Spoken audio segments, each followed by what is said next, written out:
This is Art Sense, a podcast focused on educating and informing listeners about the past, present, and future of art. I'm Craig Gould. On today's episode, I speak with art critic and author Jarrett Earnest about the new book, Feint of Heart, in which Earnest has compiled a kaleidoscopic collection of art essays by the late Dave Hickey. Spanning 1982 to 2002, the assembled works reflect the intelligence, humor, and wit that we associate with Hickey's contribution to the world of art. And now, a conversation about the Feint of Heart with Jarrett Earnest.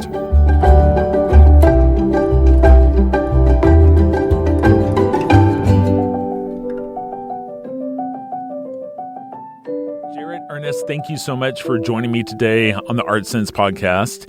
Jarrett, I have invited you on to talk about a new book, Feint of Heart, Art Writings 1982 to 2002 by Dave Hickey, which is edited and has an introduction by you.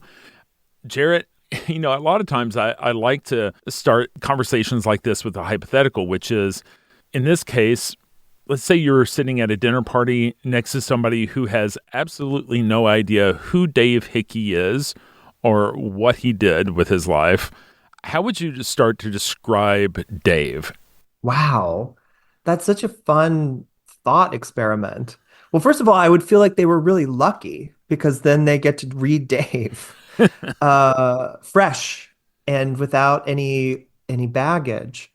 Dave Hickey was a very unusual writer on art and popular culture and music, routinely referred to as iconoclastic, because that's what we call people who have any kind of original idea and even a little bit of style, which Dave had both of in spades.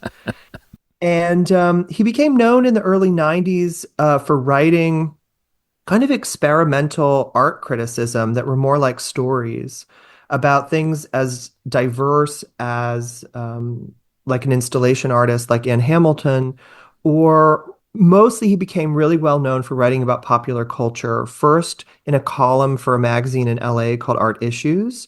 And those were gathered and published in a book called Air Guitar, which became, according to Christopher Knight of the LA Times, the most widely read book of art criticism of its era. And even to this day, I was in New Zealand a couple years ago, and I was talking to one of their most prominent art critics, and he was saying that he read air guitar and it changed his life. That's why he wanted to be a writer. And so, but you hear that so often. I mean, it has a huge amount. The people who connected with that book, it had a huge influence on them. So that's that's like a teaser of who Dave is. When did you first meet Dave? I first met Dave. We were both in residence at the Robert Rauschenberg Foundation on Captiva, which is a little island off of the west coast of Florida in the Gulf. And it was just a handful of people.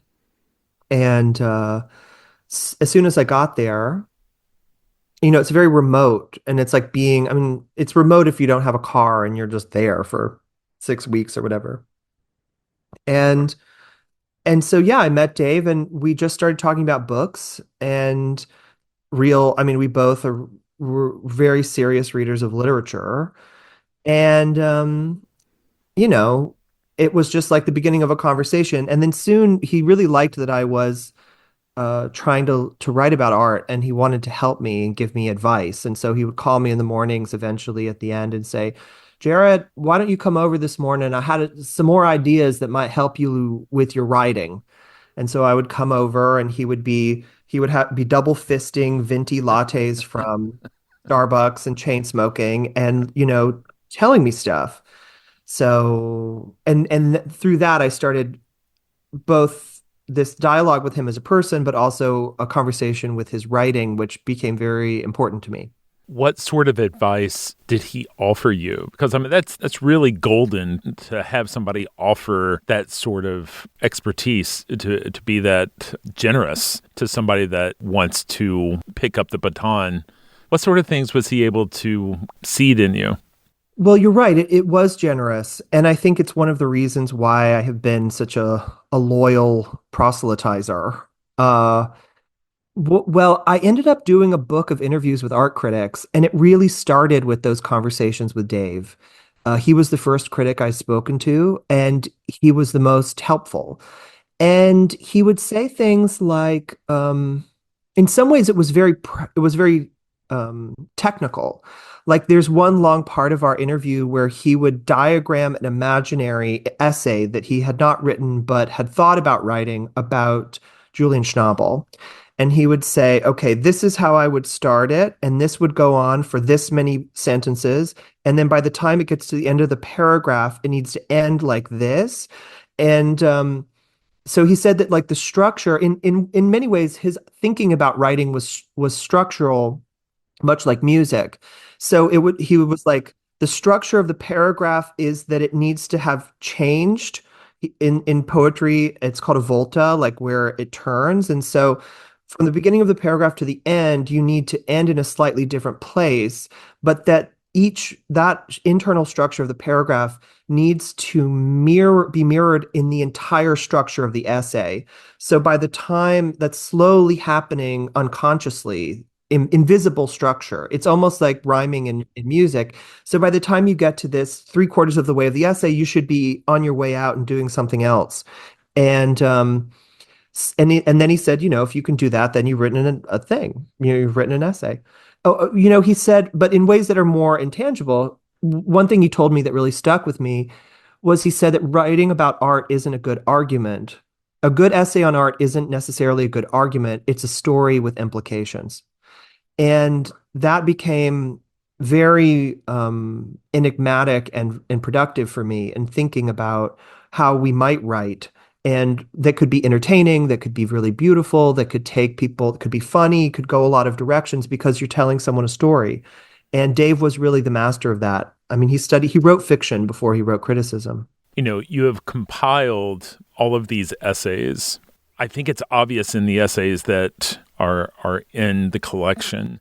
We see the fingerprints of those different sides of Dave. We see kind of these lyrical passages where, you can tell that this is somebody who has written a love song, right? Or another part where, there's so much dialogue that it feels like somebody who's written fiction, versus another area where it's just purely intellectual and just so deep and academic, right? And so he was not a one-dimensional person. He really kind of had these different voices. Well, one of the things I liked about this book, so Feint of Heart, it's just writing from the 80s and 90s. I mean, the last essay is in 2002. And Dave continued to write, and there were also many other texts in that period. But what I was selecting was things that I thought really made a case for different aspects of writing, different aspects of Dave's voice. And so sometimes, like the essay he writes on Via Selmans, it starts by doing this noir film setup about this girl, the little girl in Latvia, and doing her life story as an allegory, basically. Or there's an essay on David Hockney and Elizabeth Peyton about them that's a fairy tale. It's David and Elizabeth going to visit the prince, and the prince is Prince Harry, but it's also the prince in the Oscar Wilde story, The Happy Prince. And Oscar Wilde is there, and he's writing that story. And so I really wanted to show in an expansive way all the ways you could do this. And from Dave's work. So that what you're responding to is quite intentional. It was like, can you do super hardcore semiotic analysis and understanding of the relationship between the image and the text? And can you do a cowboy story? And can you do fairy tale? And, all those things are in our arsenal, because we can do whatever we want. Sometimes you'd be in the middle of reading one of these, and it feels like Dave's taking you down a dirt road, right? The narrative seemingly roams way off topic, almost like the way Bret Easton Ellis would do, giving us music reviews in American Psycho, right? But in the end, you see that he's providing kind of a feeling of a time and place, which is really important because context is so critical to understanding art. Yeah, and I think that that's true. And one of the ways that I structured the book, I really wanted it to be organized, and I wanted everything about it to be based on reading the text. And I wanted people to read the text like short stories. So if you'll notice on the table of contents page, it doesn't list artists' names. Right. You don't know who the essay is about based on the title. And partly that, what's interesting to me about that is if you start reading it, sometimes you can go for 5 or 6 pages before the subject of the essay appears. And I think that that is a question of form that Dave is playing with a lot, where it's like, what is relevant or irrelevant to the topic at hand? And the other thing that makes it work is that Dave has such a really tight understanding of structure and form that undergirds it all. So it isn't ever random. It isn't like, oh, and then we're telling this story, but what does this have to do with it? It's a story that in some really oblique way unfolds as the analysis proceeds later in the text. And I mean, I've read the essays in this book many times, and I have to say, after, reading like the Ruche essay on like the fifth time or something, I was still so struck by the intelligence of how it works. Right.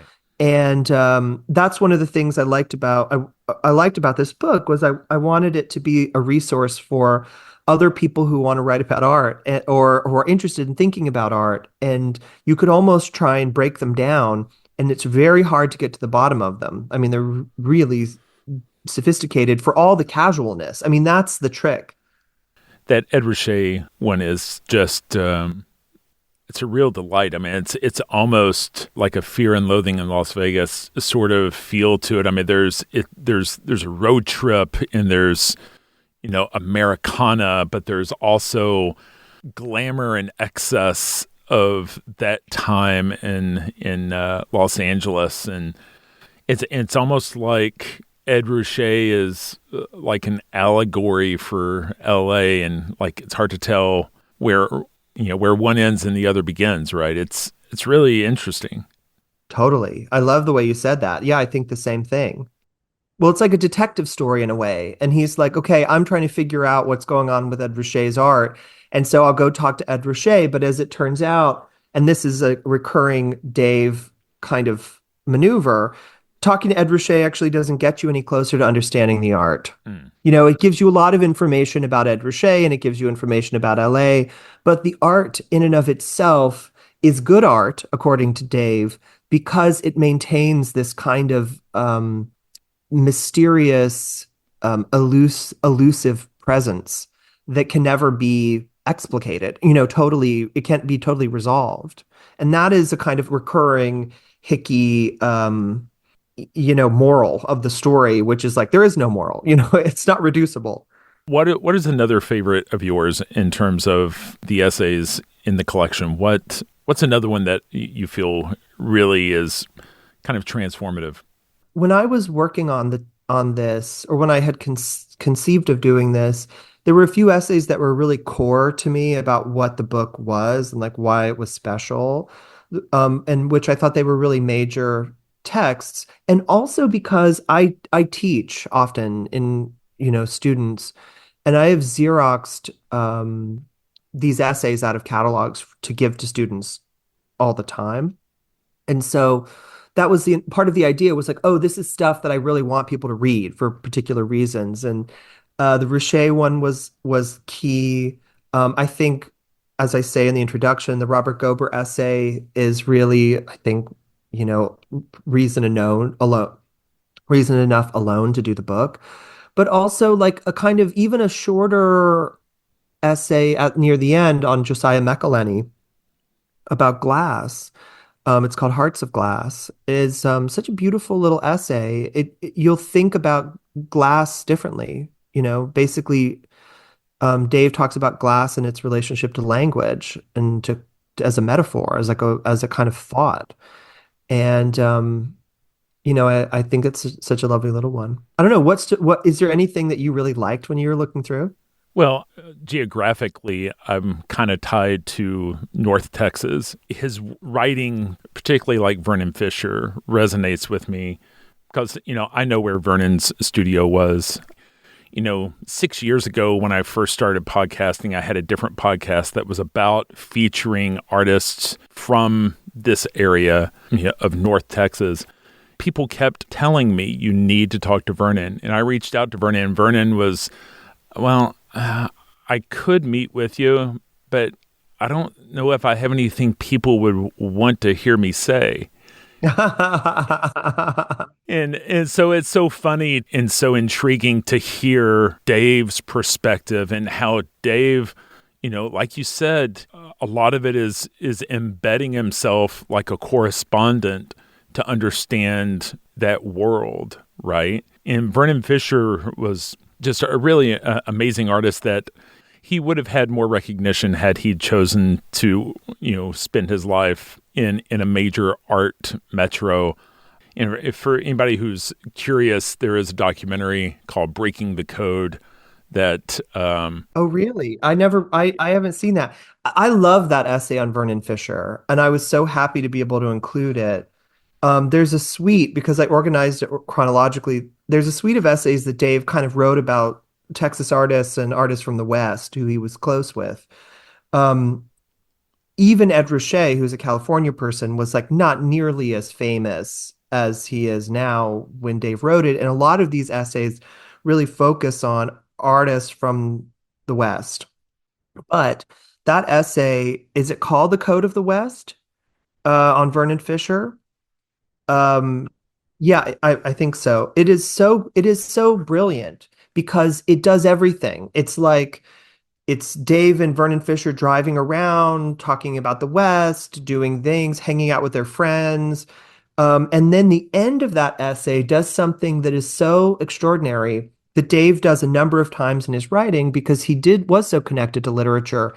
It peels into this reading of it's Huck Finn, right? And that very famous stretch in which they're like trying to plan Jim's escape. And it's like completely sadistic and crazy. And it's one of those things that's like a recurring thorn in literary criticism where it's like what was going on with that. And Dave does this reading of it that is so beautiful. And a friend of mine who is a comp lit professor named Ulrich Baer was giving a lecture, a kind of big university lecture, in which he was talking about that scene in particular. And I sent him this essay by Dave, and he was like, "This is one of the most amazing things anyone's ever written about this." And I think that you could say that about many of the things that Dave writes. When it comes to literature, for instance, in air guitar, there's this amazing little essay on Flaubert, on this Flaubert novella called A Simple Heart, which is one of the most beautiful things ever written, in which Dave makes a real argument about what that novella, that story's role is in Flaubert's artistic work, and also as like a kind of like emblem for what the work of art can do and the way that it can do it. And it's just like, you know what I mean? So it's not just like he can change your life by talking about a Chet Baker song, or by talking about a Robert Gober installation, or by talking about a work of literature. And all those things are kind of leveraged between each other in a way that is so uniquely him as a writer. I think that's why there's no one else that kind of could do all the things that Dave did in the way that he did them. Where did the original idea for this come from? Because I feel like in the book there's a part in the introduction where you're talking about the fact that as a critic, one of the sustaining things that you do is writing these essays for catalogs, but that these catalogs aren't widely distributed. They're not exactly well read, and so sometimes these amazing essays can kind of be relegated to spaces where they're never really going to get read. Was there a thought of like kind of freeing work from publications? Yeah, well, the thing is, Dave was famously posted in Las Vegas, and that was part of the allure was that he was this guy who was writing at the very, height of the art world, but like from Las Vegas, which like who would want to live there?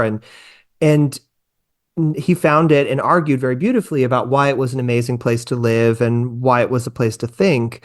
And I think in some ways, the catalog essay as a space is kind of similar, where it's the place where, as a writer on art, you get paid the most, you have the most freedom creatively, and it is the least read.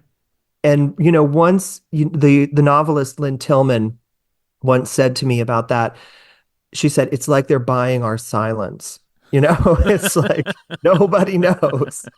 And so I think the fact is that Dave used this space of the catalog essay where you could write very, very long, like much longer than you can get away with in any magazine or periodical, but shorter than a whole book, to try and do something. And the only person that really has to be into it is the artist. And actually, one thing is that artists also, if they're really smart, they can accommodate a lot of complexity in what you're trying to say about their work. So I always felt that Dave's most important writing intellectually and about art was in these catalog essays. And I talked to him in particular about the Robert Gober essay, which was done in like 1992 for the Dia Arts Center, about how great it was and how much I loved it. And I've given it to people over the years. And so Dave, at a certain point, called me and asked if I would do this book. He said, Jarrett, I'm about ready to shut this bodega down, and my best writing is moldering in catalogs and museum basements around the world. And I want you to pull them together. And so I said I would. And he said, I don't care if I'm alive or not when it happens. And I think that was kind of key because I think it was really challenging to do when Dave was alive. I think there was a lot of unconscious barriers.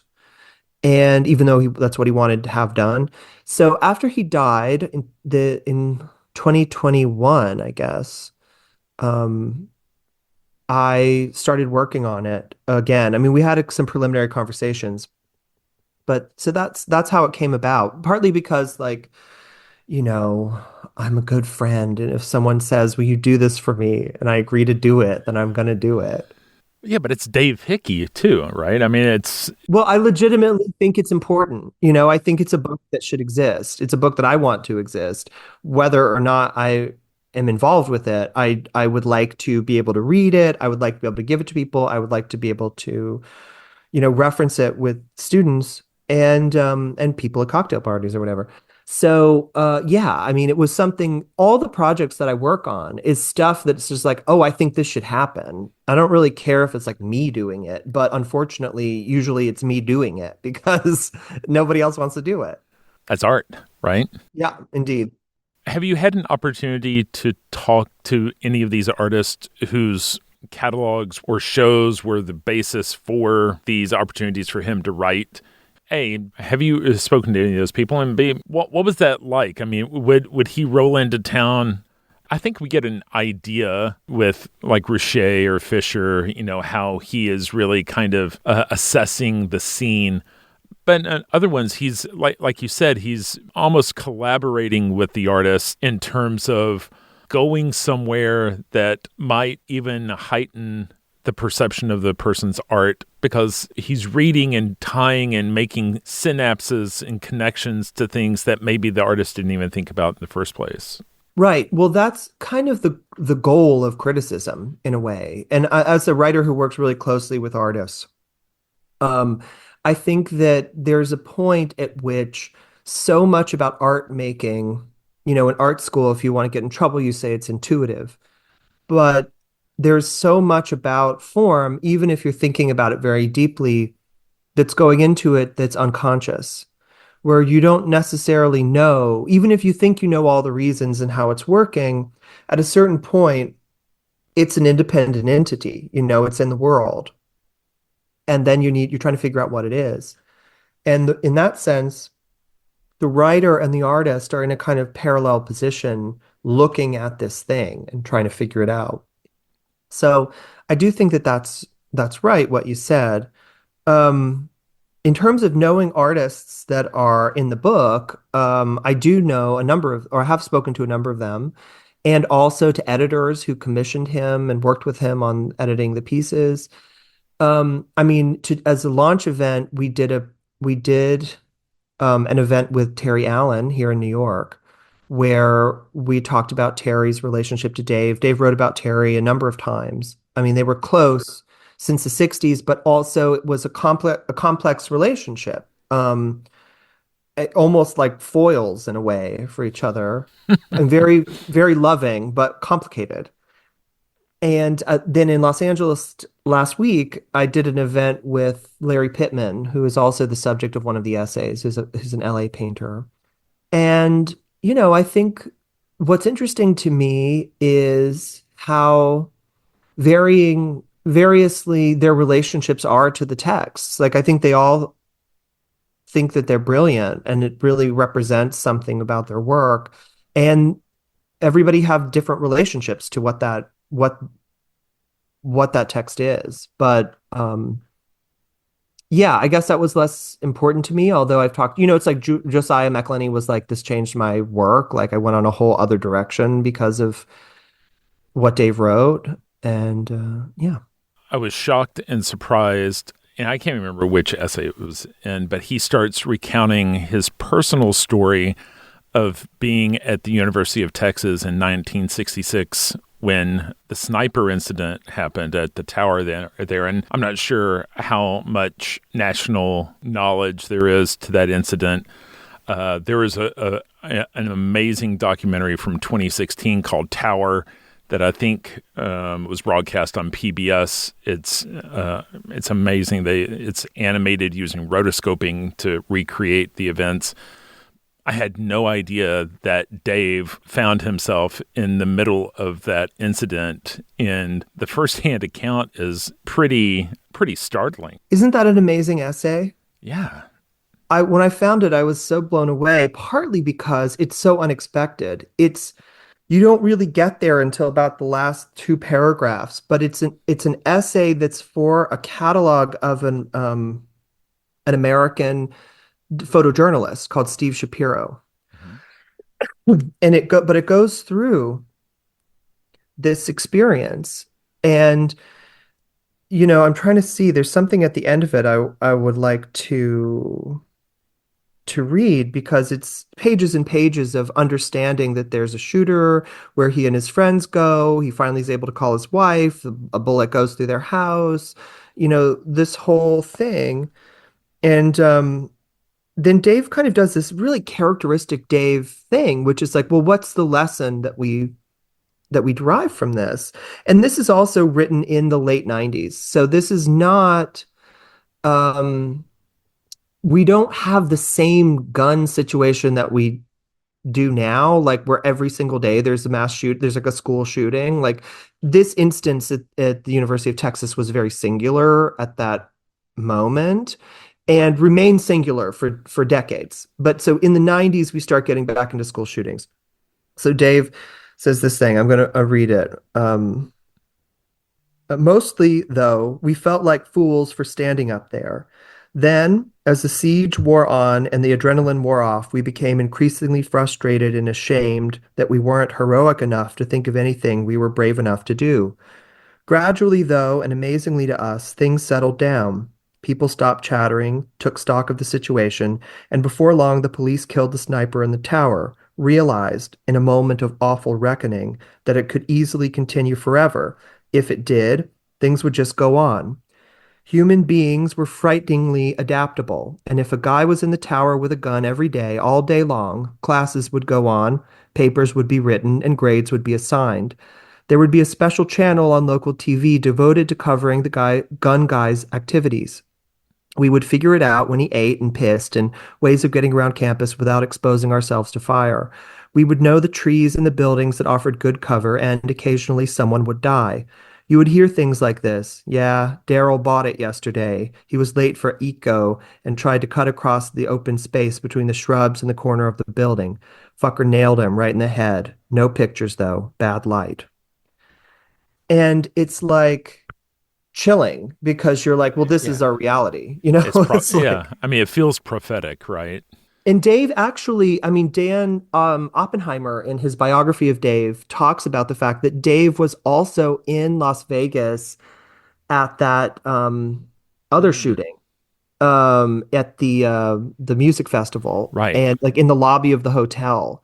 So there is this way that Dave's vision of America, of American experience, was so, which he is one of the great theorists of, brushes up against firsthand both its like pleasures and its like violences over and over. And that really inflects the humanity of the writing, I think. The book opens with an interesting line, which is, Go for it. uh, I think we killed Dave. Fuck. Yeah, I think we killed Dave. Fuck. So what happened? Well, so I had met Dave at the Rauschenberg residency and we started having these long phone calls. He would call people. He had like a list. Anybody that was close to Dave will talk about this. Had, I almost think he had a list of people he would just call one after the other. And I guess that's what you would do if you didn't want to write. Um, in the artist Ronnie Horn, who he wrote about and Mm. of whom I'm very fond, although I didn't include that essay in this book because it fell outside of the time frame, said she felt very close to Dave. They had these long, hours long conversations, but they never met in person. So I think there is something about the voice or the phone as a medium that's kind of important to Dave. And the writing is a version of that. It's this kind of extension of the voice out into the world. Um, so we were talking on the phone a lot, and I was teaching at this free experimental school in the East Village, where people came and like, did whatever they wanted. There were no grades, you could do whatever. And I was one of the teachers. And we tried to do our version of an MFA, which we called the MFU for obvious reasons. And we were doing the first version of it. We did a first version in New York, and then we did a version in Miami. And I wanted to bring people out to talk. And so Dave, I was like, Dave, do you want to? I knew he had retired. I knew he loved talking to students. And I had two people in the class that who wrote songs in addition to making art. And I said, I've got these two songwriters in this class, and we could talk about anything you want. Would you like to come teach? We'll give you, basically no money, a first class flight, and, like a hotel for a night. And so, And like, and all the coffee and cigarettes you want. so he came to do this class, and when I saw him, I realized that physically he was so much worse off than he sounded. And I started thinking, oh no, this is going to go really badly.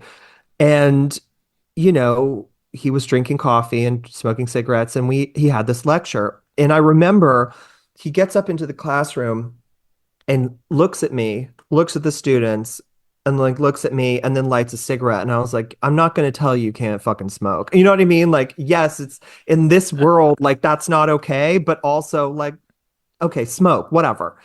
So he lights a cigarette and he writes on the board this line of Ed Ruscha and a verse from Woody Guthrie? No, Hank Williams. And we start diagramming it, like how that works, like you would a poem, and what the sound structures were. And he had selected this group of songs.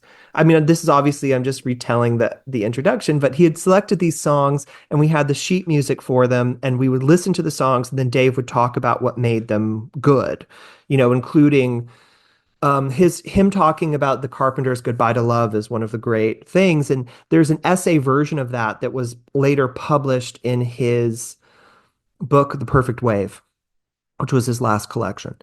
Um, and so, yeah, and I thought, okay, white knuckling it. It was like 4 hours of going through this thing, and he was brilliant and it was crazy.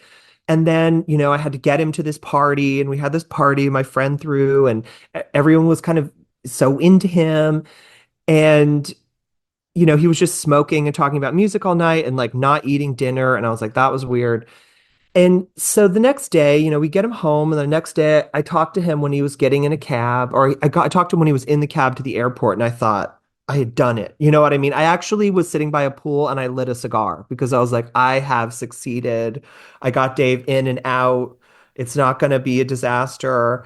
And then, maybe half an hour, 40 minutes later, I get a call from him, and I thought, holy shit, like, what are you doing? You're supposed to be in the air. And he was just like, Jarrett, I'm in the hospital. And then that's kind of the story. And I thought, oh no, I can't have killed Dave, like bringing him to Miami. I know I was talking to Terry Allen about that when we were in New York. And I said, I still feel a lot of guilt about that because his health was bad, but it was not good what happened. And I said, that's probably partly why I did this book, was like assuaging my guilt. And Terry said, you gotta let go of that. I was like, okay, fine. We're done. You can still find quite a few videos of him talking to classes like that on YouTube, and I think I've watched them all. And, he's always dressed in black with a black cap and a cigarette and a latte and, just kind of holding court. He really doesn't care whether his opinions pass anyone else's muster. He would hold court on the role of beauty in art. Mm-hmm. Mm-hmm. I understand that in later years, his health was really, really declining. And I spoke with somebody who produced, I think, the last recorded conversation with him, and it said that it took quite an amount of time to piece together the footage that they wound up using in this particular documentary. Was that the Price of Everything documentary, or the one about the young artists or whatever? Yeah, the other one, about the young artists. Yeah. Well, I remember the irony is watching that documentary, I both thought, wow, poor Dave, he was so old and not well. And also I was like, well, actually smarter than all the other people talking. It's like he was still saying good stuff. I also think that Dave was really intentionally provocative. And part of how I interpret that provocation is that it is, an invitation to think, but it's also an invitation about what you care about. And so if he says something to you that you find upsetting, that is like this signal that like it's hitting something that you is really close to your bone, and you need to kind of figure out what that is. But I think he liked that. If people responded, it's like, okay, good. Like I can talk to someone I disagree with, but they need to be invested in the disagreement. And I think increasingly, when Dave became very kind of negative about the art world, in quotes, later in life, it was partly because he just felt like people weren't really invested in the art or the ideas, that it was a kind of commercial professional enterprise, which obviously a large part of it is. I also don't think he was wrong in those terms. People tend to get the most defensive when there is a germ of truth in what they're objecting to. Like it's almost like they can see that they've been found out a little bit. It's almost like they feel like they need to double down, and the defenses go up. And human nature is very interesting, right? Was there anything in this whole process that surprised you? I really love this kind of editorial work. I really like reading people's collected writing, or even an artist, like reading everything, all the interviews in order. You get a kind of intimacy with their thought. And in the case of reading all of Dave's writing, I read like 100 essays or something, like trying to decide like what should go in the book and what shouldn't, and how the book should be structured.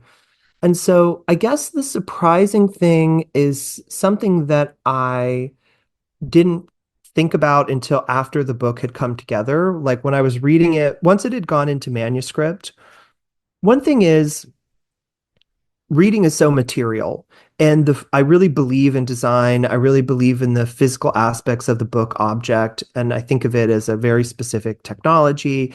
And so reading something in a catalog versus reading something in a transcript, typeset manuscript versus reading something in a printed book is they're each very different, and the reading experience is different, and what comes forward is different. And I felt that more with this book of Dave's actually.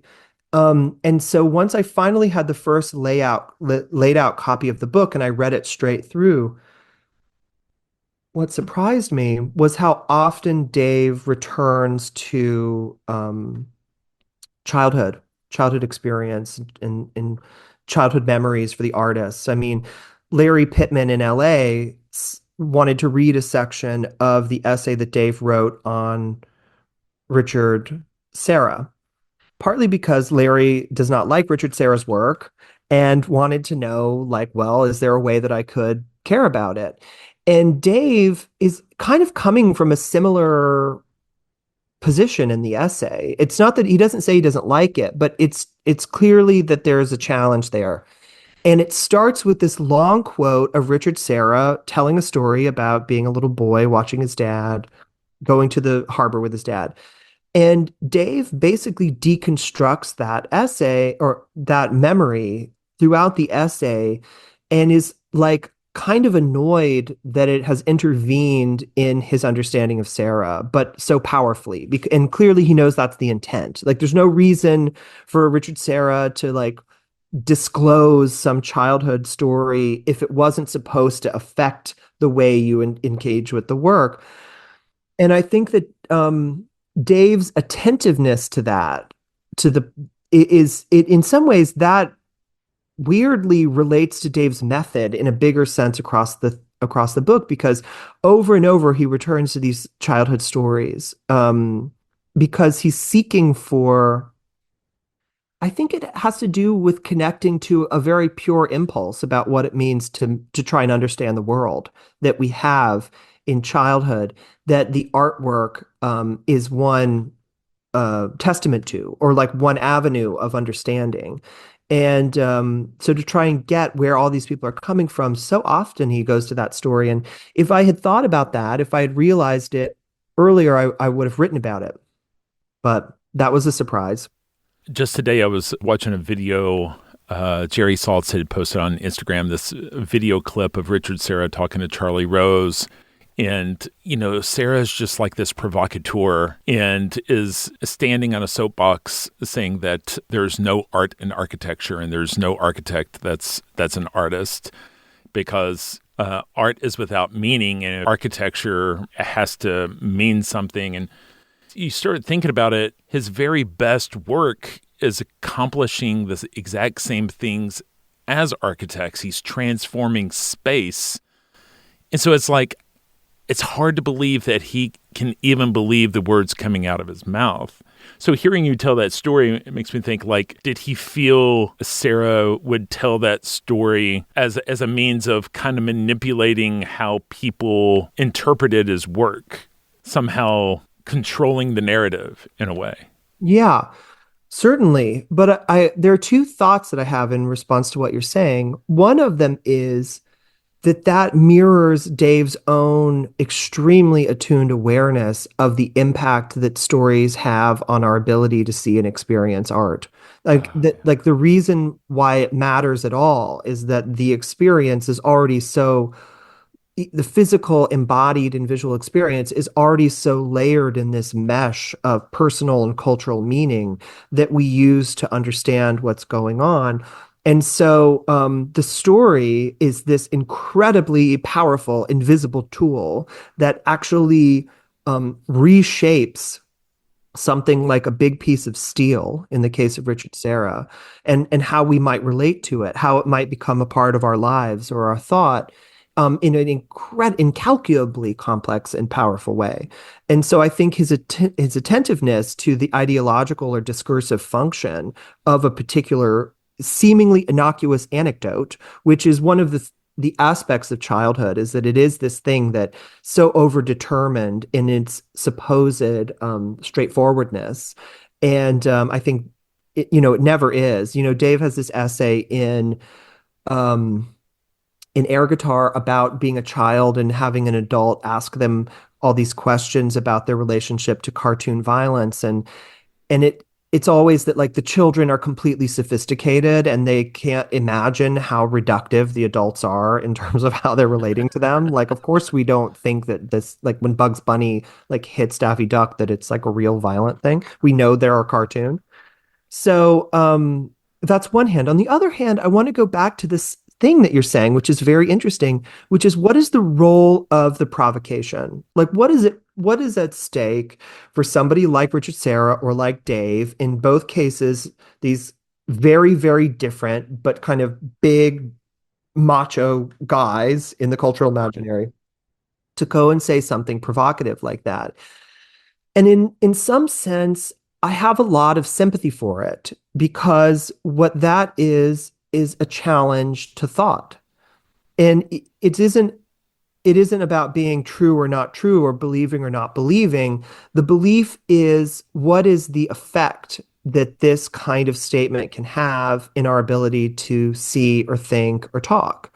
And so I think that there is there is something that artists or certain artists or writers take on as a role in the public discourse, which is about changing deeply naturalized and internalized assumptions and prejudices around what things are that can only be kind of upended or made visible when thrown against a provocative statement. And I think that response that you had is exactly the right response, where you're just like, well, how could he be saying this? What about this, this, and this? And I think that is not I think that is an intended consequence of those kinds of actions. So in the end, he manipulated me, just like rest in peace. He was a very smart guy. lead slinger. Well, Jarrett, I really appreciate your time today, and I appreciate the devotion that you showed to pull this work together. It sounds like you were blessed to have the excuse to read so much of Dave's work. I'm sure that it's imprinted itself upon you. But I appreciate you taking an hour to talk to me about this collection and the book, Feint of Heart, Art Writings 1982 to 2002 by Dave Hickey, edited and with an introduction by my guest, Jarrett Earnest. Jarrett, thank you so much for your time. It was my pleasure. Anytime. That's all the time we have for this week. You've been listening to Art Sense. You can find this show on Apple Podcasts, iTunes, Google Play, Stitcher Radio, Spotify, or your favorite podcast app. If you've enjoyed this podcast, be sure to subscribe. And while you're there, please rate the show and leave a quick review. Your feedback is the key to other folks finding us. And if you'd like to see images related to the conversation, read the transcript, and find other bonus features, you can go to cambia.art and click on the podcast tab. If you'd like to reach out to me, you can email me at craig@cambia.art. Thanks for listening.